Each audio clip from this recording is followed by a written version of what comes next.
चंद्र उपाध्याय और हम गाजीपुर बॉर्डर में हैं और बहुत सारे किसान आंदोलन जो कर रहे हैं वो लोग हमारे साथ में, और हम जानने की कोशिश करेंगे उनसे क्या है प्रक्रियाएं, आगे किस तरह से इस आंदोलन को और धार देने की ज़रूरत है और किस तरह से किसान अपनी बातों को सरकार के समक्ष रखने वाले हैं। तो इसी को लेकर के काफ़ी कुछ साथी हमारे साथ में, उनसे हम बात करने की कोशिश करेंगे। सर, आपका परिचय? हाँ जी, मेरा नाम ओंकार सिंह है और ज़िला लखीमपुर खीरी से मैं आया हूँ। निकासन तहसील है और ये सारे साथी जो हैं ये मेरे साथ जत्थे में आए हुए हैं। हम कल शाम को यहाँ पे पहुँचे हैं और हमारा जो मुख्य गुरुद्वारा साहब है, गुरुद्वारा कोडियाला घाट साहब, वहाँ के बाबा जी ने गाड़ी से संगत को यहाँ पे हर महीने 19 तारीख को भेजते हैं। 19 तारीख से 1 वीक के लिए, 1 हफ्ते के लिए यहाँ पे संगत आती है, फिर वो वापस चली जाती है, उसके बाद में फिर दूसरी संगत आती है। जैसे कि सरकार और किसानों के बीच की बातें आपने काफ़ी टाइम से सुनी होगी, ये लगभग 8 से 9 महीने हो गए यहाँ पे धरने पे बैठे हुए लोगों को, और आपने देखा सरकार इस चीज़ को मानने को तैयार नहीं है। तो ऐसे में अगली रणनीति क्या होगी? क्योंकि आप लोग युवा हो, युवा किसान को समझता है, युवाओं का बहुत बड़ी भूमिका होती है हर चीज़ के अंदर। तो ऐसे में क्या युवाओं से क्या सोच मानी जाए? जी, ऐसे में हम तो यही कह सकते हैं कि फ़िलहाल जैसे आंदोलन पहले से चल रहा है, हमारा मेन मीनू जो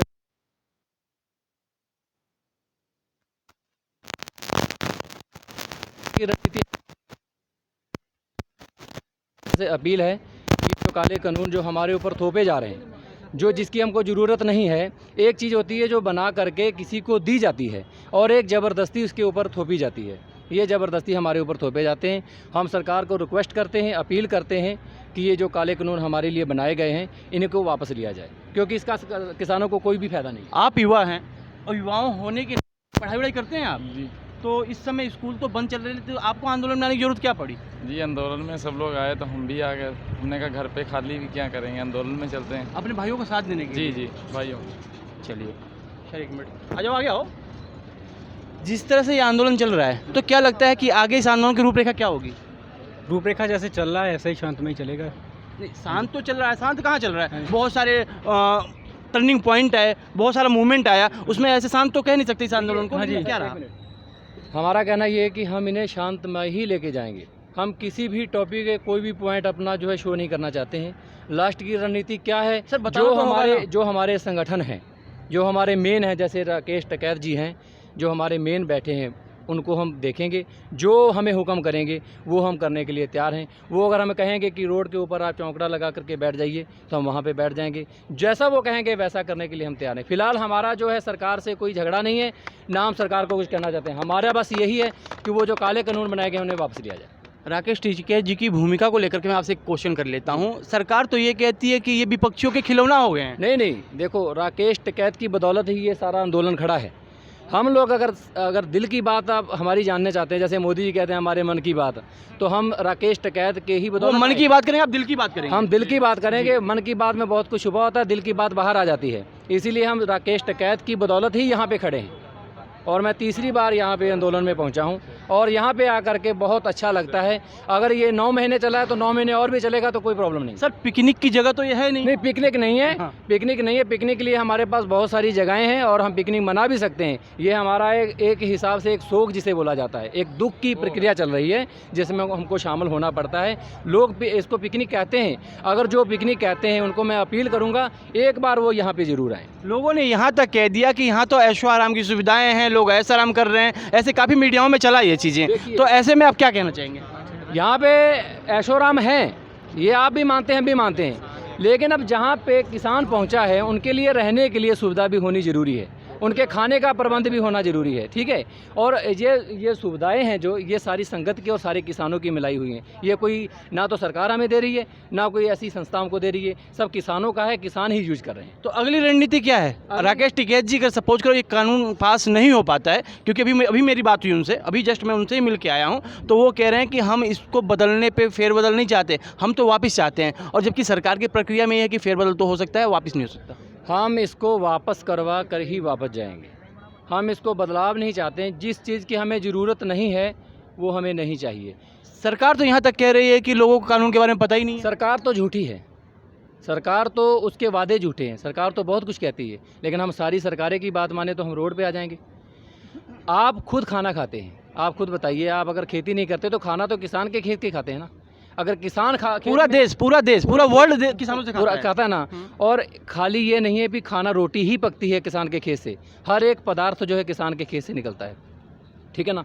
और ये जो किसान यहाँ पे बैठे हैं, कई लोग कहते हैं भी इनको खाने की सुविधा अच्छी मिल रही है, इनको ये चीज़ें मिल रही है। अरे यार, आ तो हमारे खेतों से रही है ना, तो हम यूज कर रहे हैं, तो क्या दिक्कत है?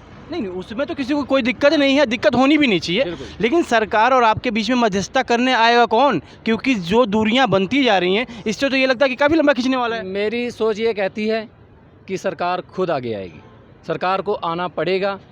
अगर वो 9 महीने बीत गए, अगर 9 महीने और भी लगा दे, साल लगा दे, 2 साल लगा दे, ये आंदोलन यहाँ से उस टाइम वापस जाएगा। अपने जैसे युवाओं के लिए क्या कहना चाहेंगे आप? युवाओं के लिए मैं ये कहना चाहूँगा कि जो हमारे साथ आए हैं उनका मैं धन्यवाद करता हूँ, और इन्होंने बहुत मेहनत की है और यहाँ पे पहुँचने के लिए, यहाँ हम लखीमपुर खीरी से यहाँ पे पहुँचे हैं। और मैं जो और युवा जो घर पे बैठे हैं, मैं उनको अपील करना चाहूँगा कि वो भी यहाँ पे पहुँचें और यहाँ पे आंदोलन में हिस्सा बने। पढ़ाई लिखाई का क्या सुविधा है कुछ यहाँ पे? पढ़ाई लिखाई की देखिए, भी पढ़ाई लिखाई तो ऑलरेडी बंद की गई है, ये हम भी जानते हैं और आप भी जानते हैं कैसे बंद हुई, कहाँ से बंद हुई, इसके बारे में हम कोई बात नहीं करना चाहते हैं। फिलहाल हमें जिस चीज़ की ज़रूरत है वो हम अपनी यहाँ भी कर रहे हैं, अपने घर भी कर रहे हैं। ठीक है। Thank you। देख, जैसे कि आंदोलन चल रहा है, किसानों का आंदोलन चल रहा है, आप लोग भी उसमें सपोर्ट करने आए हुए हो, काफ़ी दूर दूर से किसान आए हुए हैं, लखीमपुर खीरी से आए हुए हैं, और राकेश टिकैत जी को लेकर के बातें हो रही थी। राकेश टिकैत जी पे बहुत सारे आरोप लगा रही है सरकार ये कहती है कि ये किसान नहीं है तो ये भी एक पूंजीपति हैं। अगर पूंजीपति है तो सरकार को क्या दिक्कत हो रही है? मेहनत करके अगर कोई पूंजीपति बन रहा है तो ये अडानी, अमानी, ये क्या हैं? ये हमारा खून, मोदी जी हमारा खून शरीर में पाइप डाल के उन्हें खून चुसवाने का काम कर रहे हैं। अगर चौधरी साहब मेहनत करके अगर पूंजी कर दी उन्हें। सर, एक चीज़ और कहना चाहूँगा मैं, तीनों कानून के बारे में कहा जाता है कि किसानों को तीनों कानून के बारे में पता ही नहीं कि क्या फ़ायदा क्या नुकसान है उसका, तो ऐसे में किसान को कौन समझाने आएगा? अगर किसान को तीनों काले कानून की पता नहीं है तो फिर किसान यहाँ क्यों झक मार रहा है?